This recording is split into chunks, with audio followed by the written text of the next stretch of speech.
Now then, today we're playing a game that everyone's on about where you dig a hole. But don't you worry, we're going to be doing everything but digging a hole. And I mean everything. So here we are in our lovely garden, and the game makes it very clear what it wants us to do. It wants us to dig. I want to do anything but dig. It's too hot out. I can't imagine anything worse. I fancy visiting the neighbours. But unfortunately, the game has thought of this. We are completely locked inside an invisible box. Try as you might, you cannot leave this garden. Now, in order to get money, we need to dig through the dirt to find minerals so we can dig further down and upgrade our shovel. So unfortunately, we are going to have to dig. Nope, just kidding. So we're going to dig around here to find a stone. Once we've got the stone, we're going to come into the computer, and instead of selling the stone, we're just going to spam this button. Okay, that should be enough. So what the game wants us to do is take this money that we earned fair and square and spend it on all these upgrades that basically allow us to dig faster. So what else are we going to spend this money on? Well, my favorite thing in the game, lamps.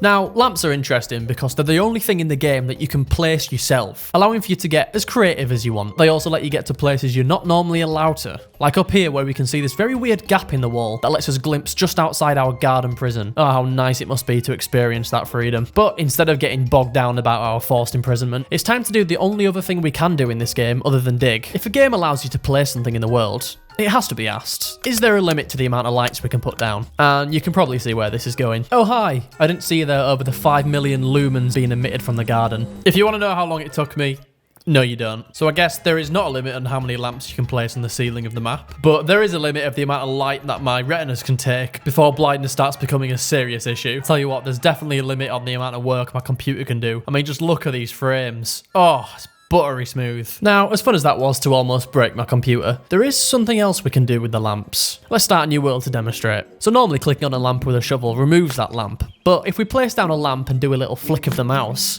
something very weird begins to happen. You might think this floor's just been turned invisible. No. See these materials right here?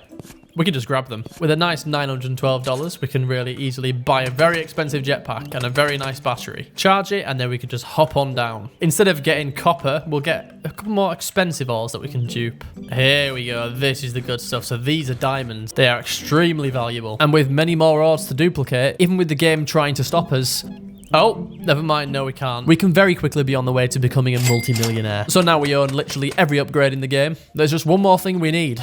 Something that money can't buy. Freedom. After trying for countless hours to go over the wall, to no luck, I started to think outside the box. If the developers won't let me go up and over the walls, we're going to go under. So placing a lamp over by this bush and using the same trick simply removes the floor, allowing us to glide our way out in style. Now that wasn't so hard, was it? And now we're free. It's time to go and see the neighbours. Wait, what? The hell? Well, I guess we no longer have neighbours. So now my dreams of socialising have been absolutely ruined. Thank you, developers. It was time to make a settlement of my own. I will just leave a quick message for anyone who might find our garden. On a random floating island far away in the distance, where I'd be able to build to my heart's content. Okay, so as far as I'm aware, there doesn't seem to be a build height limit. I don't know, I mean, I don't really like this house very much. It's more of like an art exhibit than anything. What is that? We can see it from the map. Just that absolute mess over there. But why bother stopping there? Why not branch out and colonise every island the game has to offer? And I have a pretty good idea what to do with this one. Wait, what? What the hell? I think I accidentally clicked on the island when removing a lamp and it just got rid of the island. It seems to have left behind a visual map of the human brain. Well, now the question has to be asked. Was that a fluke, or can we really destroy anything this way?